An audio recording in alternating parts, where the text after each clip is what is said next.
Form जो है 11 जनवरी से शुरू किए गए हैं। 22 जनवरी तक जो है फॉर्म को भरेंगे। बाकी हम क्वालिफिकेशन की रिगार्डिंग बात करें तो अगर आपने 10+2 यानी कि इंटरमीडिएट पास कर लिया हुआ है 50% अंकों के साथ तो फॉर्म को भर सकते हैं। अगर कोई रिजर्वेशन कैटेगरी से आते हैं तो उनको 5% छूट मिल सकती है, तो 45% पर भी अपना फॉर्म को भर सकते हैं। इसके साथ ही साथ 2025 में जो इंटरमीडिएट एग्जाम में बैठने वाले हैं उनको भी फॉर्म फिलअप करने का मौका मिलेगा, लेकिन ध्यान रखिएगा जब भी आप पास होंगे तो 50% से अधिक आपका अंक रहेगा तो ही आपका एडमिशन हो पाएगा, या फिर आप रिजर्व कैटेगरी से आते हैं तो 45% कम से कम आपको इंटरमीडिएट में लाना होगा, तभी आपका एडमिशन हो पाएगा। उम्र सीमा की हम बात करें तो कम से कम जनवरी 2025 को आपका जो है 17 वर्ष होनी चाहिए, 1 जनवरी 2025 को। बाकी अपर उम्र की कोई इसमें सीमा नहीं रहती है, बड़ी आसानी से आप यहाँ पे फॉर्म को भर सकते हैं।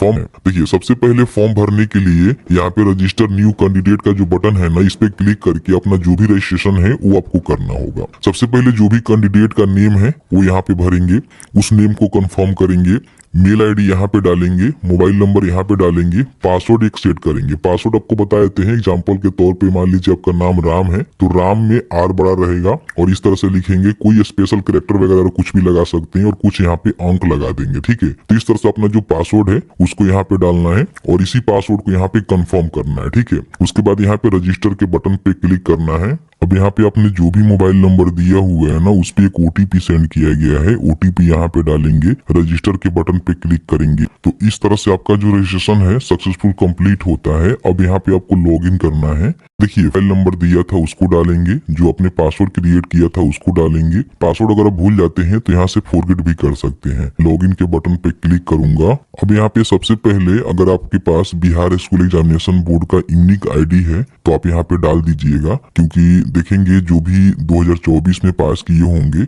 उनके पास यूनिक आईडी होगा ही होगा, ठीक है। अगर आपके पास है तो दर्ज करना है, नहीं है तो ऑप्शनल है, इसको छोड़ भी सकते हैं, ठीक है। यहाँ पे अपना जो भी डिस्ट्रिक्ट है वो आपको बताना है कि आप जो है कौन से डिस्ट्रिक्ट के अंतर्गत यहाँ पे आते हैं, ठीक है। तो यहाँ पे देखेंगे तो सारे जो है डिस्ट्रिक्ट आपको देखने को मिल जाएगा, जहां से भी आते हैं उसका सिलेक्शन करेंगे। अगर आप बिहार से हैं तो यहाँ पे यस देख सकते हैं कि जैसे कि डिस्ट्रिक्ट का सिलेक्शन करेंगे तो यहाँ पे यस हो जाएगा, ठीक है। अगर आप बिहार से नहीं है तो यहाँ पे जैसे कि मान लीजिए अदर स्टेट से हैं तो यहाँ पे अदर स्टेट का सिलेक्शन करेंगे तो यहाँ पे देखेंगे नो हो जाएगा, ठीक है। फिर यहाँ पे अपना जो भी जानकारी है आपको भरना होगा। तो अदर स्टेट से भी है तो फॉर्म को भर सकते हैं, बिहार से है तो अपने जिले का सिलेक्शन करेंगे तो यहाँ पे यस हो जाएगा कि हाँ आप बिहार स्टेट से हैं। अब यहाँ पे आपको जो है डोमिसाइल सर्टिफिकेट देना होगा, निवास प्रमाण पत्र, जैसे कि मैंने आपको पहले बताया था। तो 500 KB के जो है मतलब इसका जो PDF फाइल होनी चाहिए 500 KB से कम होनी चाहिए। तो यहाँ पे अपलोड के बटन पे क्लिक करके आप इसको यहाँ से अपलोड कर दीजिएगा, PDF में ही अपलोड होगा। यहाँ पे देखेंगे कैंडिडेट का जो नेम है वो लिखा रहता है, जो कि अपने पहले ही लिखा हुआ है। फिर अपने मदर का नाम लिखेंगे और फिर यहाँ पे दोबारा उसको री इंटर करेंगे, ठीक है। यहाँ पे फादर का नेम लिखेंगे और इसको भी दोबारा यहाँ पे री इंटर करेंगे। ध्यान रखेंगे जो भी जानकारी दीजिएगा सही सही अपने मैट्रिक के सर्टिफिकेट के अनुसार यहाँ पे देना है। जो भी आपका डेट ऑफ बर्थ है कैलेंडर के माध्यम से आप यहाँ से चूज कर सकते हैं। डेट ऑफ बर्थ को डालेंगे, फिर इसको यहाँ पे री इंटर करेंगे तो आपका जो भी यहाँ पे करेंट एज होगा आपको यहाँ पे देखने को मिल जाएगा, कितने साल, कितने मंथ और कितने दिन के आप हो रहे हैं, ठीक है। कम से कम आपका उम्र जो है 17 वर्ष तो होनी ही चाहिए, ध्यान रखिएगा। बाकी अपना जो भी जेंडर है बताएंगे कि आप मेल हैं कि फीमेल हैं, दोनों जो है फॉर्म को भर सकते हैं। फिर यहाँ पे इसको री एंटर करना है, अपना जो भी नेशनलिटी है वो बताना है। फिर यहाँ पे अपना जो भी कैटेगरी है वो कैटेगरी आपको बताना होगा, जैसे कि EWS से आते हैं तो ये बता सकते हैं, EBC BC है, SC ST है, जो भी कैटेगरी से आते हैं उसकी जानकारी यहाँ पे आपको देना होगा, ठीक है। फिर इसको यहाँ पे री इंटर भी करना होगा और उसका जो भी प्रमाण पत्र है, जैसे कि मान लीजिए अगर आप BC से आते हैं, NCL के अंतर्गत आते हैं तो अपना जो भी NCL प्रमाण पत्र होता है जो कि बिहार से बना होना चाहिए, ठीक है, उसको यहाँ पे रिसेंट वाला अपलोड करेंगे। अगर मान लीजिए आप SC ST से आते हैं तो अपना जो भी जाति प्रमाण पत्र होता है उसको आप यहाँ पे अपलोड करेंगे। तो अपलोड के बटन पर क्लिक करके PDF में 500 KB से कम जो है फाइल साइज होनी चाहिए, आप यहाँ पे अपलोड कर देंगे। यहाँ पे मान लीजिए अगर आप विकलांग है तो यस करके यहाँ पे जो भी अपना जानकारी है किस प्रकार के विकलांग है बता सकते हैं और उसका जो भी सर्टिफिकेट है उसको अपलोड कर सकते हैं। नहीं है तो सीधे यहाँ पे नो करेंगे। यहाँ पे पूछा जाता है कि क्या आप डिपेंडेंट सन है या फिर dependent unmarried daughter of in service retire decrease x defend personal, इसको यस कर सकते हैं। नहीं है तो यहाँ पे सीधे नो करेंगे। उसके बाद फिर से यहाँ पे आपको वही चीज रिकन्फर्म करना होगा, तो मैं यहाँ पे नो ही कर देता हूँ। ठीक है, अगर आप 10+2 लेवल उर्दू सब्जेक्ट से पढ़े हुए हैं तो आप यहाँ पे यस करेंगे, अन्यथा इसको नो करेंगे, या आप इसको फिर रिकन्फर्म कर देंगे। अपना जो भी फैकल्टी है बताएंगे कि आप जो है साइंस, आर्ट्स या फिर कॉमर्स से अपना जो इंटरमीडिएट है वो पास किए हैं, तो अपने हिसाब से यहाँ पे बताएंगे। ठीक है, इसको आपको री इंटर भी करना होगा। और यहाँ पे देख सकते हैं कि पूछा जाता है कि क्या इंटरमीडिएट एग्जाम आप पास कर चुके हैं, तो अगर पास है तो यस कर देंगे। ठीक है, यस करेंगे तो यहाँ पे देखिए किसी प्रकार की कोई भी जानकारी नहीं देना होगा। नो करेंगे तो पूछेगा कि आप जो है 2025 में अपियरिंग है तो ही फॉर्म को भर सकते हैं, तो आप यहाँ पे यस कर दीजिएगा कि हाँ 2025 में हम इंटरमीडिएट का एग्जाम देने वाले हैं, तो आप यहाँ पे फॉर्म को भर सकते हैं। पास है तो यस करेंगे, तो जानकारी आपको नहीं देना होगा। यहाँ पे अपना जो भी एजुकेशनल क्वालिफिकेशन है, जैसे कि आपने मैट्रिक जो है कौन से बोर्ड से पास किया हुआ है, उसका रोल कोड क्या है, रोल नंबर क्या है, पासिंग ईयर क्या है, कितना आपने अंक प्राप्त किया हुआ है, मतलब कि आप कितना अंक लेकर आए हुए हैं, डिवीजन आपका क्या है, फर्स्ट है, सेकेंड है या फिर थर्ड है, जो भी है उसको बताएंगे। परसेंटेज यहाँ पे आपको बतानी होगी कि आपका जो परसेंटेज है वो कितना है। और जो भी अपना प्रमाण पत्र है, आपके पास मार्कशीट हो सकता है, सर्टिफिकेट हो सकता है, उसको यहाँ पे अपलोड करेंगे। ठीक है, जो कि 500 KB से कम में होनी चाहिए, PDF में होनी चाहिए। अगर आप यहाँ पे नो करेंगे, ठीक है, तो यहाँ पे देखेंगे केवल जो है मैट्रिक की ही जानकारी आपको भरना होगा, इंटरमीडिएट की जानकारी यहाँ पे नहीं मांगा जाएगा। अगर आप 2025 में इंटर पास करने वाले हैं तो यहाँ पे अगर आप यस करेंगे तो इंटरमीडिएट की जानकारी, कौन से बोर्ड, रोल कोड, ठीक है, रोल नंबर, पासिंग ईयर अपने कब पास किया हुआ है, हो सकता है कि आपने 24 में पास किया होगा, हो सकता है कि आपने 23 में पास किया होगा, तो अपने हिसाब से यहाँ पे जानकारी को भरेंगे। फिर यहाँ पे अपना जो भी अंक प्राप्त किए हुए इंटरमीडिएट में वो बताएंगे, कौन से डिवीजन से आप हैं वो बताएंगे, फिर यहाँ पे परसेंटेज बताएंगे, और जो भी अपना इंटरमीडिएट का सर्टिफिकेट है, वो मार्कशीट हो सकता है, सर्टिफिकेट हो सकता है, कम में उसका होनी चाहिए फाइल साइज, और PDF में होनी चाहिए, अपलोड करके यहाँ पे अपलोड कर देंगे। यहाँ पे अपना जो भी एड्रेस है ना वो आपको फिल करना है। सबसे पहले तो अपना परमानेंट एड्रेस यहाँ पे फिल करेंगे। यहाँ पे पूरा अपना एड्रेस लिखेंगे, डिस्ट्रिक्ट यहाँ पे लिखेंगे, स्टेट यहाँ पे लिखेंगे, और पिन कोड यहाँ पे आपको मेंशन कर देना है।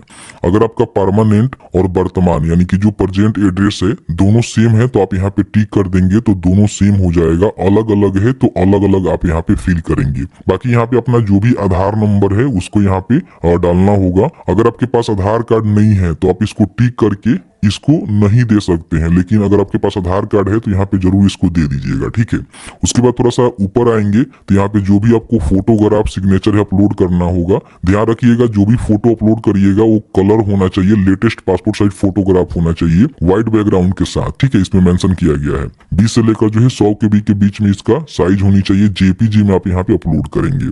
बाकी अपना जो भी सिग्नेचर है व्हाइट बैकग्राउंड पे आपको जो है सिग्नेचर करना है। ठीक है, जिस तरह से आप सिग्नेचर करते हैं 10 से लेकर 50 KB के बीच में होनी चाहिए JPG में, तो आप यहाँ पे अपलोड कर पाएंगे। ठीक है, उसके बाद यहाँ पे आपको कंसेंट देना है। कंसेंट देने के बाद यहाँ पे सेव के बटन पे क्लिक करना है। ठीक है, तो इस तरह से देखेंगे एप्लीकेशन जो है सबमिट सक्सेसफुली आपको देखने को मिल जाता है। आपका जो फॉर्म है ना यहाँ पे सेव हो जाता है, और उसके बाद यहाँ पे प्रीव्यू का बटन आपको देखने को मिलता है। अगर यहाँ पे प्रीव्यू का बटन आपको देखने को नहीं मिलता है तो एक बार यहाँ पे डाउनलोड रजिस्ट्रेशन फॉर्म के बटन पर क्लिक करिएगा ना, तो आपको देखने को मिल जाएगा। ठीक है, तो यहाँ पे हम क्लिक करेंगे तो जो भी जानकारी है आपको देखने को मिलेगा। सभी जानकारी आप यहाँ पे जरूर से चेकआउट कर लेना है, क्योंकि देखिए क्या होता है कि बाद में आप फाइनल सबमिट कर देते हैं तो फिर आपको प्रॉब्लम हो जाएगा एडिट करने में। ठीक है, तो अभी आपको एडिट डिटेल्स का जो है यहाँ पे ऑप्शंस देखने को मिल रहा है, इस पे क्लिक करके एडिट कर लीजिएगा। आपको लगता है कि सभी जानकारी सही है तो सबसे पहले तो इसका प्रिंट आउट निकाल कर अपने पास सुरक्षित रख लेना है, और उसके बाद यहाँ पे पे के बटन पे आपको क्लिक कर देना है। अब यहाँ पे आपका जो भी एप्लीकेबल अमाउंट होगा, ठीक है, जैसे कि मान लीजिए आप रिजर्व कैटेगरी से आते हैं तो आपको 760 रुपए का पेमेंट करना होगा। बाकी आप जनरल EWS वगैरह वगैरह अदर स्टेट से आते हैं तो आपको जो है 960 रुपए का पेमेंट यहाँ पे करना होता है। तो पेमेंट करने के लिए पे बाई सब पैसा के बटन पे आपको क्लिक करना है। आपके सामने जो है कुछ इस तरह से इंटरफेस आपको देखने को मिलता है। यहाँ पे आप कार्ड से पेमेंट कर सकते हैं, UPI से कर सकते हैं, QR कोड से कर सकते हैं, नेट बैंकिंग से कर सकते हैं। जिससे भी आपको पेमेंट करना है आप यहाँ पे क्लिक करके सबसे पहले अपना जो पेमेंट है उसको यहाँ पे कंप्लीट करेंगे। तो जैसे ही अपना पेमेंट कंप्लीट करेंगे तो यहाँ पे आपको स्टेटस में देखने को मिलेगा कि आपका जो पेमेंट है यहाँ पे कंप्लीट हो गया है। मैं यहाँ पे पेमेंट करके नहीं दिखा रहा हूँ क्योंकि डमी फॉर्म में फिल करके दिखा रहा हूँ, तो पेमेंट करने से कोई मतलब नहीं बनता है। ठीक है, कई बार क्या होता है कि पेमेंट यहाँ पे मान लीजिए आपका अकाउंट से कट जाता है और यहाँ पे सक्सेस आपको देखने को नहीं मिलता है, तो इनके ऑफिशियल पोर्टल पे आएंगे तो बताया गया है कि पेमेंट कटने के बाद अगर आपका आवेदन सबमिट नहीं होता है तो कृपया 12 से लेकर 24 घंटे का इंतजार करें, और जो भी आपका एक्नॉलेजमेंट सेक्शन है उसमें जाकर पेमेंट को वेरीफाई के बटन पर क्लिक करके वेरीफाई जरूर कर लें। यानी कि यहाँ पे आपको जो एक्शन में वेरीफाई का बटन मिलेगा, आप एक बार वेरीफाई कर लीजिएगा कि आपका पेमेंट हुआ है कि नहीं हुआ है। ठीक है, यहाँ पे बोला गया है कि इसके बाद सबमिट न होने पर जो भी ग्रीवेंस का बटन दिया गया है जिसपे आपको जो है रिक्वेस्ट भेजना होगा। अपने ग्रीवेंस शिकायत में अपना रजिस्टर मोबाइल नंबर जिस नंबर से आपने पेमेंट किया हुआ है और अनिवार्य रूप से अंकित करें। ठीक है, ग्रीवेंस शिकायत भेजने के उपरांत उसके जवाब के लिए कम से कम 12 से लेकर 24 घंटे का आपको इंतजार भी करना पड़ेगा। ठीक है, देखिए यहाँ पे आपको देखने को मिलेगा, यहीं पे क्लिक करके अगर आपका पेमेंट पहुंच जाता है तो आप यहाँ पे अपना जो शिकायत है उसको दर्ज कर सकते हैं। लेकिन दोबारा पेमेंट मत करिएगा, नहीं तो फिर आपको पैसे दोनों पैसे फंस जाएंगे, बहुत आपको समस्या हो सकता है। ठीक है, उसके बाद इनका जो भी रजिस्ट्रेशन का जो प्रिंट आउट है निकालना चाहते हैं तो डाउनलोड रजिस्ट्रेशन फॉर्म के बटन पर क्लिक करेंगे तो इस तरह से आपका एप्लीकेशन जो है आपको देखने को मिलेगा। आप यहाँ से इसको प्रिंट कर लेना। बाकी इनका जो भी स्लिप है वो आप यहाँ पे पेमेंट करने के बाद निकाल सकते हैं और यहाँ से अपना जो पासवर्ड वगैरह हो रहा है वो भी आप यहाँ पे चेंज कर सकते हैं।